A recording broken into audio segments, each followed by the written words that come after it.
Weary and battered from a fierce confrontation, the protagonist, Sel Cooper, propped himself against his sword and lowered himself to the ground. A coin clattered to the floor, its echo slicing through the tense silence. The new leader of the Cooper clan, Alan, directed a scathing accusation towards Sal, branding him a traitor for having consorted with adversaries driven by his own selfish ambitions. In the name of his newfound authority, he condemned Sal to immediate death. As this verdict sank in, Sal's fury ignited like a wildfire. He clenched his teeth in a raging torrent of emotion and lunged forward, intent on vengeance.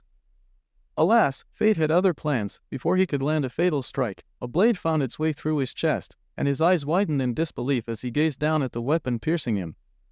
Thoughts of a life dedicated to his family's service swirled chaotically in his mind. Was this truly how it would all culminate? His body endured further onslaughts, each stab seeping into the essence of his being. In the fleeting moments before death claimed him, he screamed an oath, "If the afterlife exists, I shall send you all there in pieces." With that, he embraced oblivion, only to be jolted awake in a dimly lit chamber, sprawled on a bed of hay. A looming figure emerged from behind a curtain, prompting him to rise and assess his surroundings. The ominous reality is that this was not the fiery depths of hell but a place he recognized all too well. A sudden drenching of icy water revived him further, as a woman commanded him to hurry, insisting they would whisk him away shortly. He shot her a glare of discontent, prompting an immediate slap across his face. "Why do you scowl at me, you little wretch?" she barked. After her blow sent him tumbling to the ground, he noticed her words linger, an unwarranted label, "bastard." As he glanced into a nearby puddle, a smile crept upon his lips. He realized he had returned to the tender age of 3.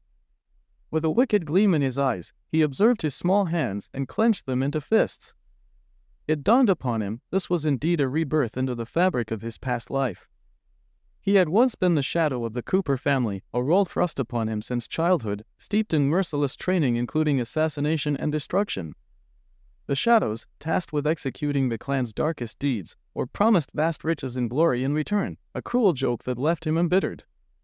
Determined to defy the role assigned to him, he resolved to alter his destiny, seeking not to be the dregs of his lineage. He honed his skills relentlessly to counterbalance his lack of innate talent. When his family disregarded him, he petitioned to fight alongside warriors against rival clans, blood spilling as he took countless lives with each battle fought. His triumphs secured victory for the Cooper family, yet instead of the accolades he expected, treachery met him at the door. The truth was unveiled by Alan just before his execution. Upon their induction as Shadows, they had been cursed by an ancient spell that siphoned their powers to Alan while transferring his injuries onto them. This insidious secret ignited a fury within him, one last act of defiance resulting in a final swing of his sword that unleashed a swell of energy into his being. Though familiar with the arts of blood magic, he executed the reverse shadow oath, reclaiming the strength that had been stripped from him. However, he knew death still awaited him, and in this new life, he would not repeat past errors. An insistent growl from his stomach reminded him of a dire hunger, akin to days of starvation. He spied a mouse skittering through the straw, casting it a predatory gaze. Dinner would be served. In his former existence, consuming mice had been seen as a delicacy, surpassing even human flesh. But before he could indulge, the curtains were flung open, revealing 2 men who informed him that young Master Alan sought his presence. Reluctantly, he allowed himself to be led away by them, recalling how, during this very age, he had first been chosen to embody the Shadows. Memories of that pivotal ceremony had all but vanished, perhaps eroded by Alan's treachery. A grin spread across Sal's face, knowing this time would embody a new narrative. In an instant, he lashed out, biting one man's hand. As the man recoiled in surprise, swearing violently, his companion sought to retaliate. Sal evaded and grasped the sword at his waist, drawing it with impressive swiftness, severing the man's arm in a single fluid motion. The second assailant stumbled back, astonished that a mere child wielded such lethal prowess. With the blade poised expertly before his face, Sal reveled in the realization that his opportunity for retribution had finally arrived. The Shadow Oath, an ancient, malevolent blood spell, bound its victims to their master, reducing them to faceless shields against harm while bestowing power upon the oath-bearer. This abhorrent spell's cruelty led to its censure over a century ago. The walls of law had been erected to obliterate any knowledge of it. Nevertheless, Alan and his cohorts had ensnared him, dragging him back to the estate, or a preeminent figure, Alan at 8 years old displayed vicious dominance. He insulted a man, denouncing him worthless trash for failing to retain control over the children. Pleading for leniency, the pathetic traitor's voice echoed in vain as Alan turned towards the hapless youngsters, his gaze menacing as he ordered them imprisoned.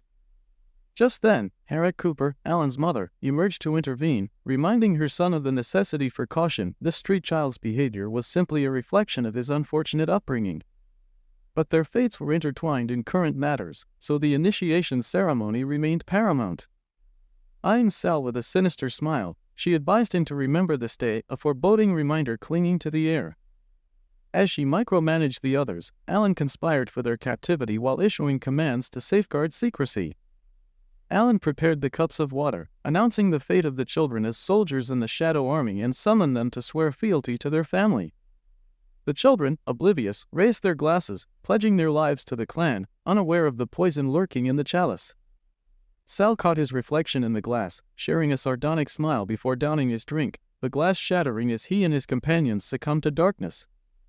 With the precursors of betrayal unveiled, Alan withdrew a blade, calling them fools for lacking discernment between sanctity and poison. Dipping his finger into the poison's depths, he rendered the nefarious spell with triumphant glee, yet no sooner did he draw elation from this moment than his joy was shattered by the pain surging through him as Sal, fueled by vengeance, pierced him with his sword, heralding the rise of a reckoning that would reshape their destinies forever. The moment the enchantment was dispelled, the madam spun around, her voice trembling with urgency as she summoned her son. Soon, the shroud of night enveloped the estate. Perched on the brink of Alan's bed, she anxiously tended to his condition. Doug reassured her that the young master was merely fatigued from wielding potent magic. Regarding the dissolution of the spell of impenetrability, it was explained that one of the servants had been sidetracked during its incantation. Nonetheless, he had already taken care of the matter. Accepting this, she coolly instructed that the servant's remains be fed to the dogs.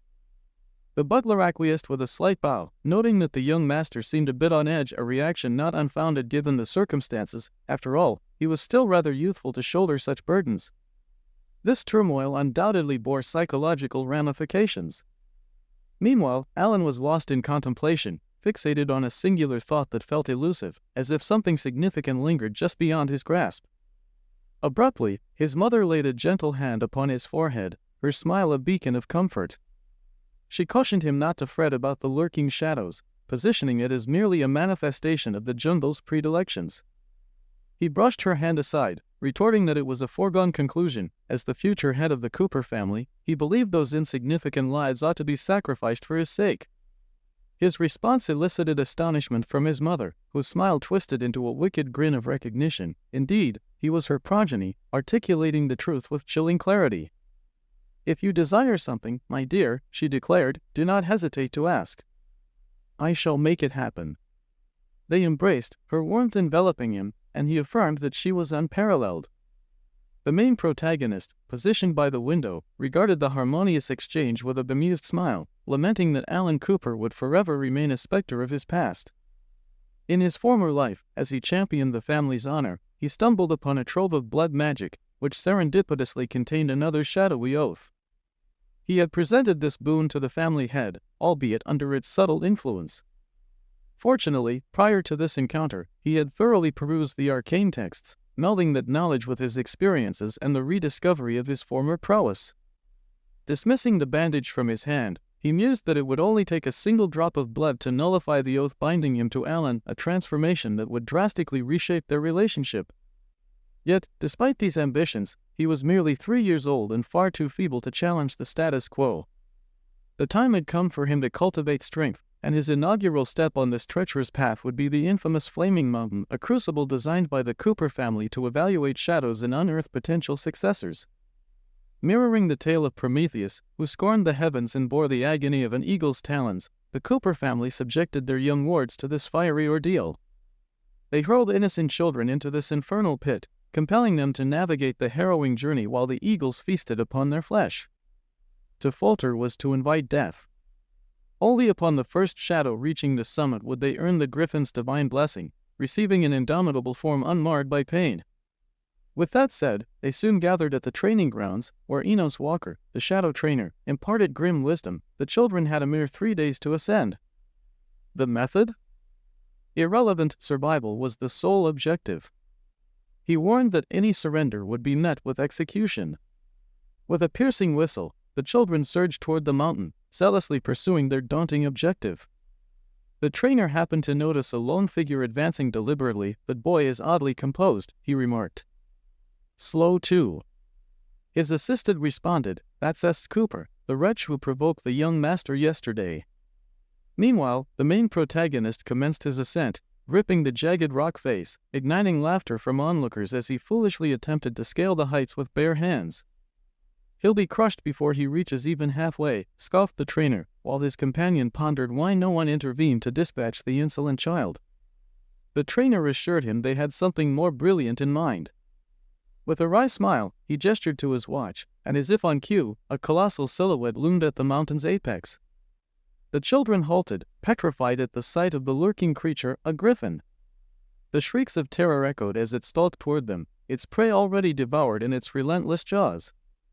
Enos, drawing a bow from behind him, posited that the young master might appreciate the demise of the boy who had irked him. With a wicked grin, he knocked an arrow and took aim at the griffin, but the projectile merely grazed its imposing head, rousing its fury. "Who dares?" it thundered. Simultaneously, S succeeded in reaching the rock's summit, and the griffin, mistaking his ascent for provocation, lunged at him with deadly intent. The protagonist, pondering his imminent demise, mentally prepared. Having navigated this once before, he recognized a singular path to acquiring the griffin's favor. He needed to ascend to the pinnacle post-haste.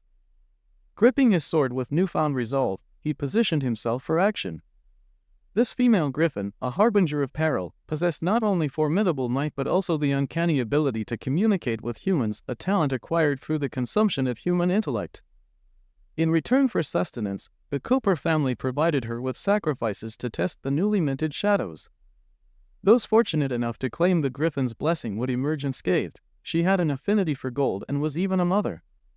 With determination, the MC pierced the beast's skull, cognizant that to conquer such an entity required more than brute force. He must ensnare her will. He swiftly receded, reeling from the encounter, yet still fueled by his ambitions.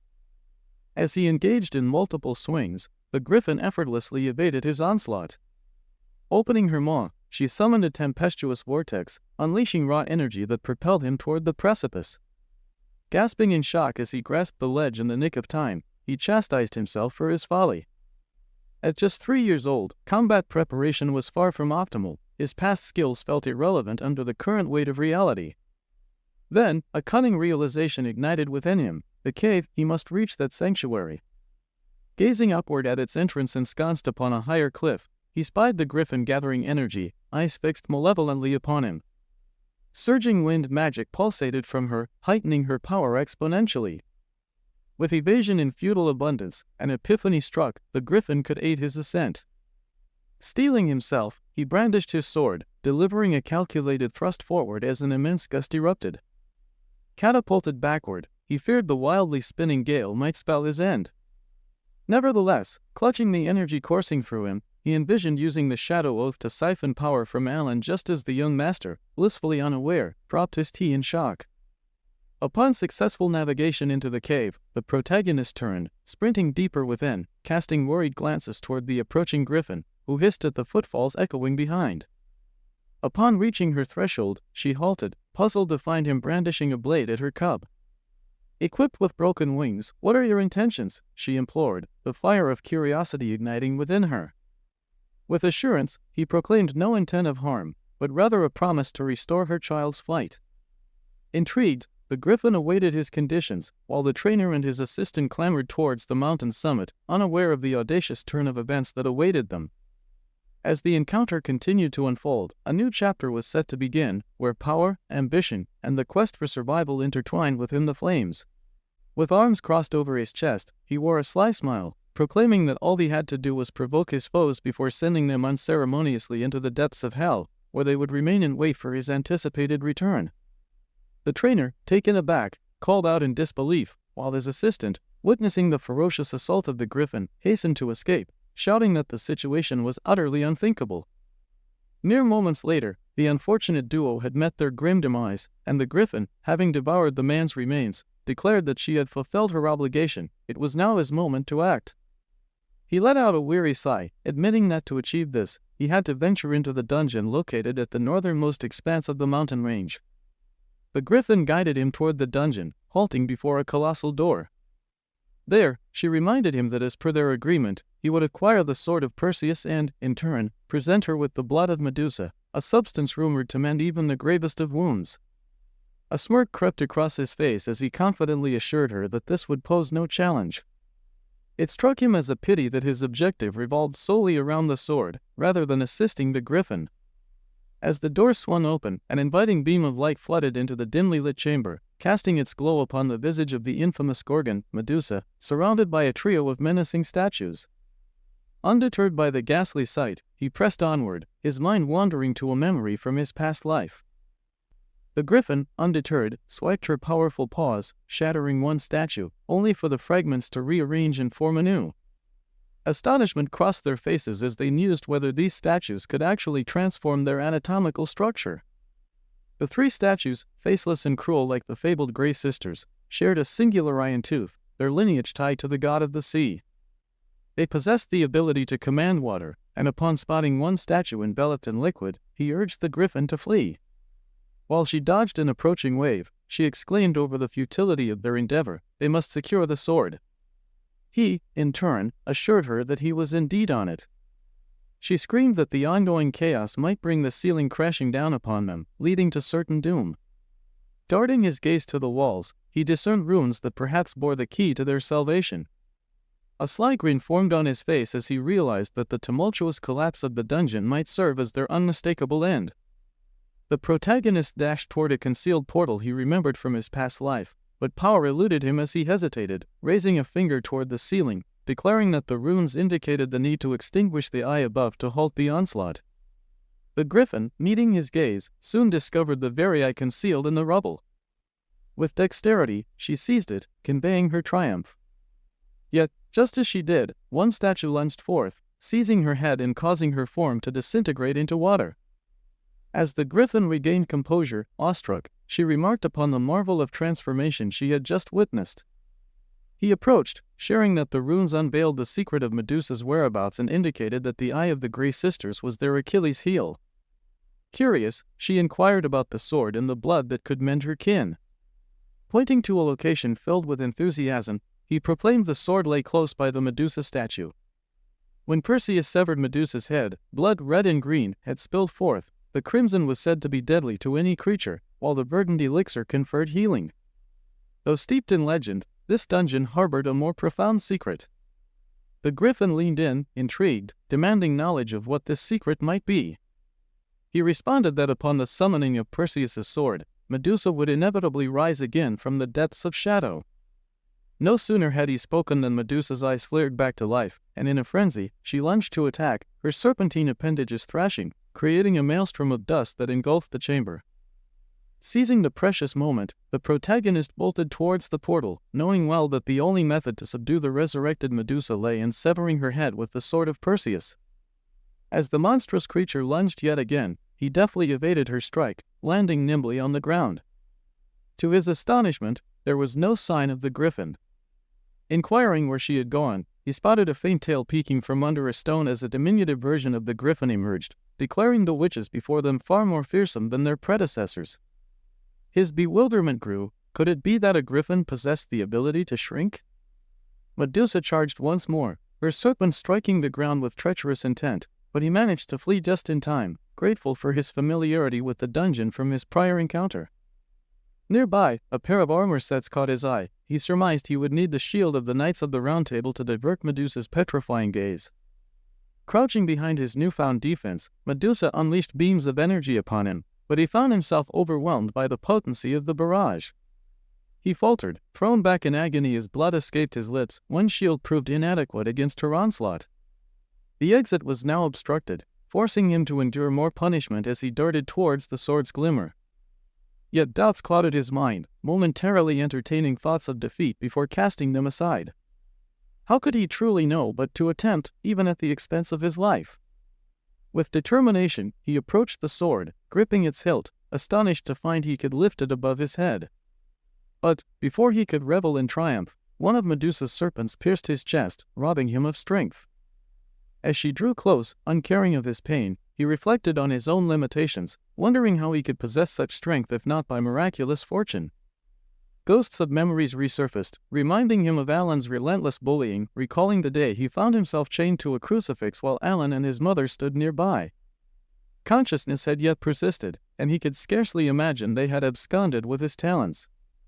She had confided in him the truth that amnesia magic was their guilty ploy.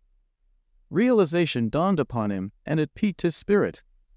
A radiant surge of energy enveloped his form, catching the griffin's attention as she peered from her concealment, bewildered.